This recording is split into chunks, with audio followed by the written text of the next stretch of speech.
Oke, selamat bertemu kembali bersama saya di sini ya. Kita bicara hari ini tentang membangun personal branding untuk menunjang karir ya. Pentingnya personal branding, cara membangun personal branding, menciptakan personal branding, menentukan personal value untuk mendukung personal branding kita ya. Personal branding itu apa? Mari kita bahas dan ya dukung saya dengan subscribe CC. Oke, kita mulai ya.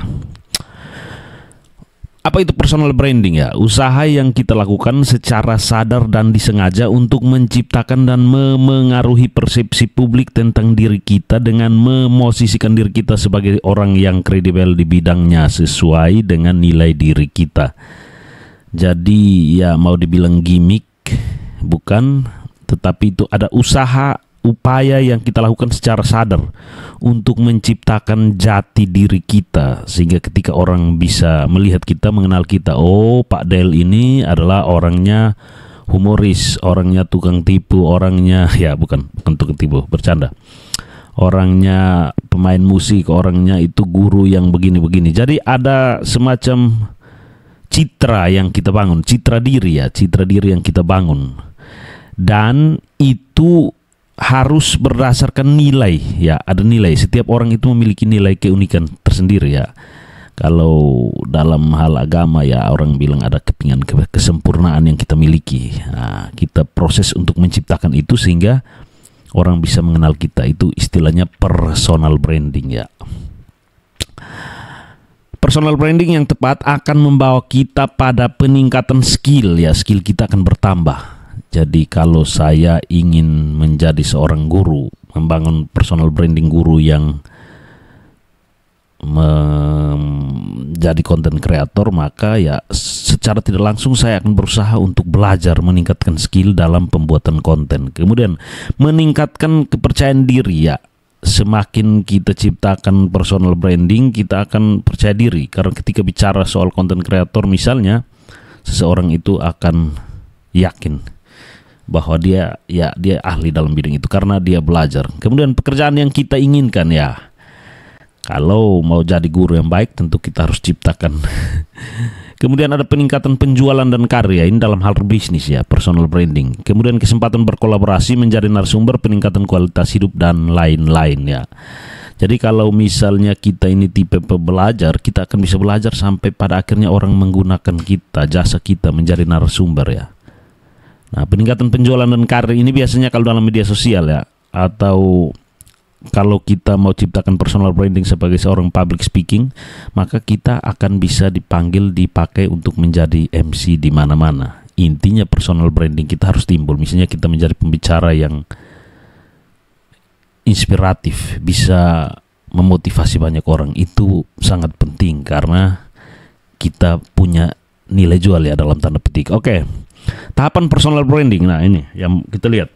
Berikut adalah tahapan-tahapan dalam membangun personal branding. Ada canvas branding, mindset branding, authentic branding, dan digital branding ya. Istilah-istilah dalam bahasa Inggris kita akan bahas satu persatu.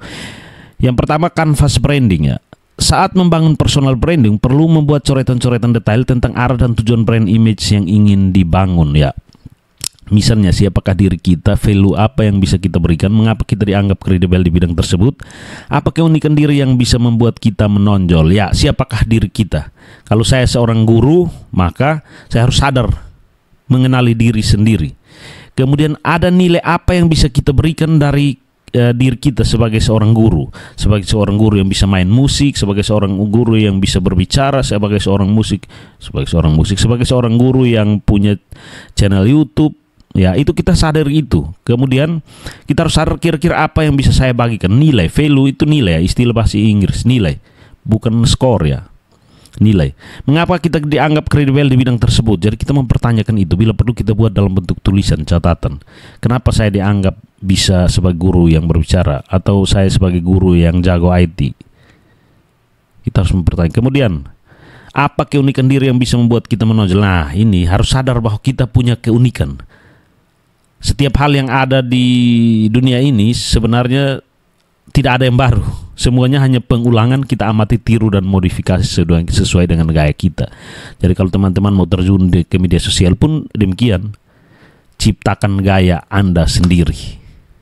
Oke, berikut. Yang berikut mindset branding. Mindset ini soal pola pikir ya. Cepat atau lambatnya kita berprogres saat membangun personal branding dipengaruhi oleh mindset yang kita miliki. Seorang dengan growth mindset tentu akan lebih cepat berkembang karena dirinya lebih terbuka dengan keinginan untuk terus belajar dan mengasah kemampuan diri. Growth mindset atau cara pikir, pola pikir yang bertumbuh. Kebanyakan kita, pola pikir kita itulah yang menyebabkan kita tidak tumbuh dan tidak berkembang ke arah yang lebih baik.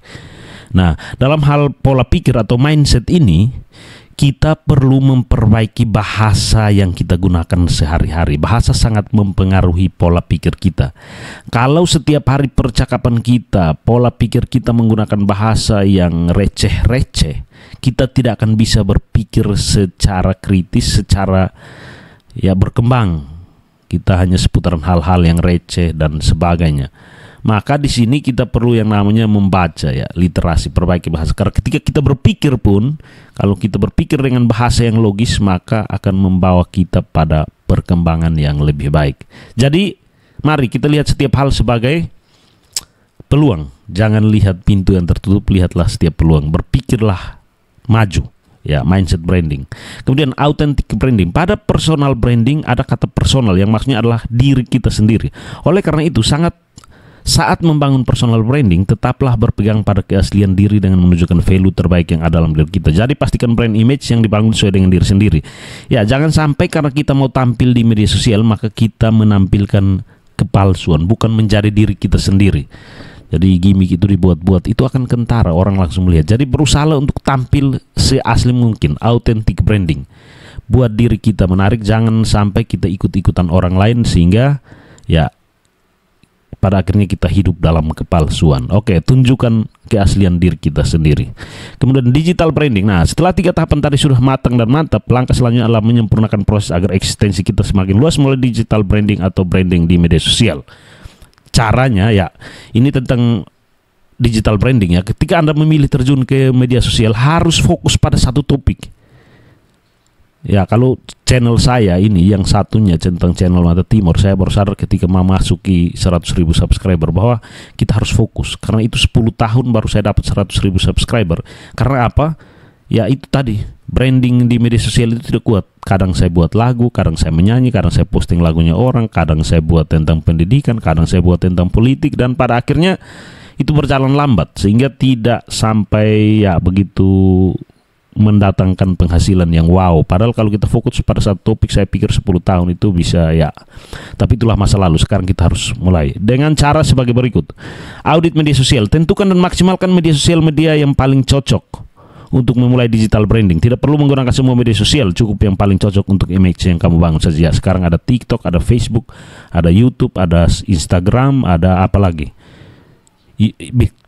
Anda bisa mengaudit satu persatu kira-kira saya cocok di mana, karena semuanya itu bisa mendatangkan uang ya. Tergantung nilai yang sudah kita bangun dalam diri kita. Personal branding, saya terjun ini mau jadi apa? Mau jadi pelawak kah? Jadi pengajar kah? Jadi penghibur? Maksudnya penghibur, penyanyi kah? Apa? Sehingga jelas arah dan tujuan kita itu jelas. Mau jadi pengajar ya pengajar. Jangan sampai kita buat konten yang ya tidak jelas-jelas. Itu karena apa? Personal branding yang kita bangun itu tidak ada. Kemudian buat alur pengelolaan media sosial seperti konten apa saja yang ingin diunggah, jadwal mengunggah konten, hingga tone of voice dalam menyajikan konten. Nah, jadi buat alur, rencanakan semuanya. Saya mau buat konten apa? Misalnya hari ini saya buat konten memasak ya.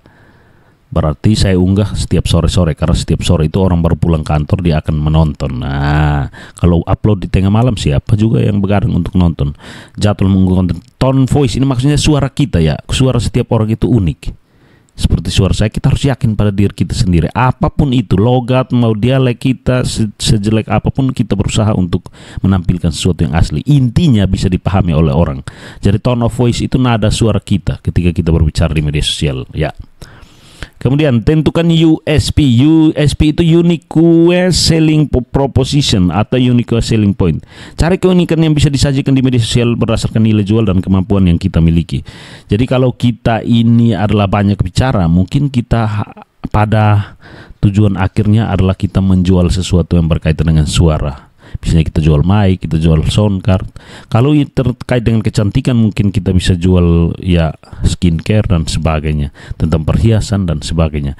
Jadi kita harus berjalan di media sosial itu bukan sekadar kita datang dan posting-posting foto kemudian tidak tahu harus kemana. Kita harus dengan tujuan agar bisa menghasilkan uang sehingga ya paling tidak mengurangi pengangguran ya. Ini bicara sampai mana? Oke. Maksimalkan bio atau profil dan mulai membuat konten ya. Rapikan profil media sosial kamu sesuai brand image yang dibangun dan mulai buat kontenmu. Jadi perkenalkan diri kita di Facebook. Setiap postingan kita itu merupakan portofolio yang nantinya diukur dan akan menjadi personal branding siapa diri kita. Ini bikin satu Facebook, lupa kata sandi, bikin baru. Kapan kita mau sukses? Oke, itu dia dan ini referensi yang saya baca dari ebook Sataligo indonesiabaik.id. Teman-teman bisa lihat di sana ada banyak materi dan bisa dipelajari sendiri. Oke, saya Delenub, mohon maaf kalau ada kata-kata yang salah. Silakan usul saran dan masukannya di kolom komentar. Terima kasih.